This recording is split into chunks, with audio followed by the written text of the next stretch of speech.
Photo Lucasfilm Star Wars The Last Jedi hits theaters next week, and the press tour is already at throttle.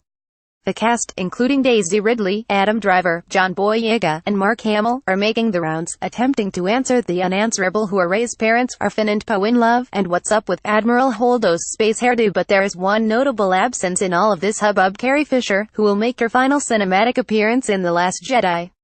Fisher's acerbic wit and magnetic presence were a key component in The Force Awakens press leg, and informally introduced much of the world to a side of the actress that didn't get the same sort of regal attention as her on-screen alter ego.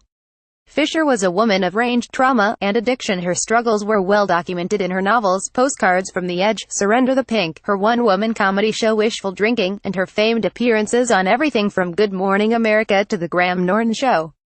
Her persona was one of a kind, larger than life, and her absence leaves a gaping hole in the current promotion schedule, a reminder of all that we should have had and never deserved. As her Star Wars co-star Donald Gleason reminded us in a touching tribute video, The Last Jedi is gonna be weird, because she was a brilliant woman who was just totally herself.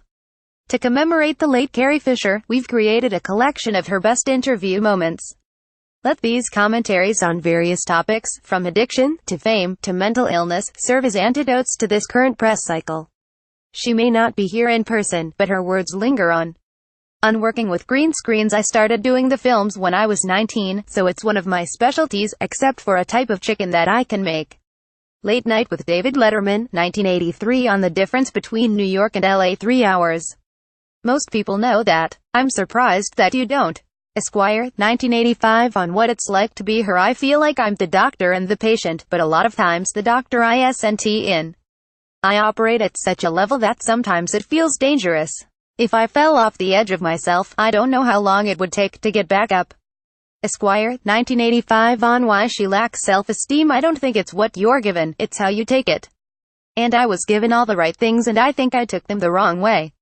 CNN, Larry King Live, 1990. On her father and his drug addictions. For years had been doing everything imaginable, from speed to downers to you name it. I used to call that changing seats on the Titanic, and I used to say that I myself was not only changing seats on the Titanic but dating the crew. Interview Magazine, 1990. On Warren Beatty propositioning her for sex on the set of Shampoo. He offered to relieve me of the huge burden of my virginity. 4 times. That was the big offer. I decided against it. I decided for reality over anecdote. Rolling Stone, 1991. On her mother's concerns about putting her life into novels. I have someone in the book who shoots heroin, and she said, people are gonna think this is you. And I thought, no, people are going to think this is your daughter. So Graham Norton, 1999. On being diagnosed as bipolar. I like being manic. At a certain point though. No, because you're peerless. Who else is like that, and you're a spectacle. Oprah, 2011. On searching her name online. I did Google myself recently, without lubricant.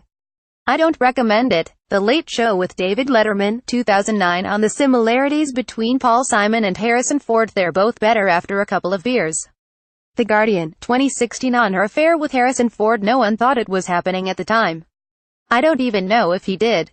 The Ellen DeGeneres Show, 2016. On how her affair with Harrison Ford helped with her insecurities. Certainly the situation didn't make me feel that much better about myself. But in a way it did. How? Because had chosen me. The Guardian, 2016. On being bored in an interview. Things are getting worse faster than I can lower my standards. The Late Show with Craig Ferguson, 2010. On her advice to young people struggling with mental illness. Stay afraid but do it anyway. What's important is the action. You don't have to want to be confident. Just do it, and eventually the confidence will follow.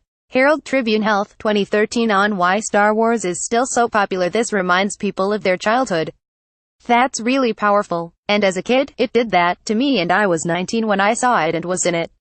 You've never seen anything like it. Plus, it's like a fairy tale. America's version of a fairy tale is gonna be an outer space film. Alan Carr, Chatty Man, 2014. On losing weight for Star Wars. They want to hire part of me, not all of me. They want to hire about 3/4. And so, I have to get rid of the 4th somehow. The 4th can't be with me. The Late Show with Stephen Colbert, 2016. On if it took convincing for her to return to Star Wars. No. I'm a female in Hollywood over the age of let's say 40, and we could also say 50. They don't have to ask you if you want to work at that age. Good Morning America, 2015. On what advice she would have liked at 19. Don't get loaded your whole fucking life. Rolling Stone, 2016. On her mother buying her a vibrator, she got one for my grandmother and for myself. And my grandmother refused to use it because she thought it would short-circuit her pacemaker. 8 out of 10 cats, 2016. On if she fears death, no. I fear dying. But if I was gonna do it, I'd want someone like me around. I will be there. Rolling Stone, 2016. Revisiting Carrie Fisher's best interview moments.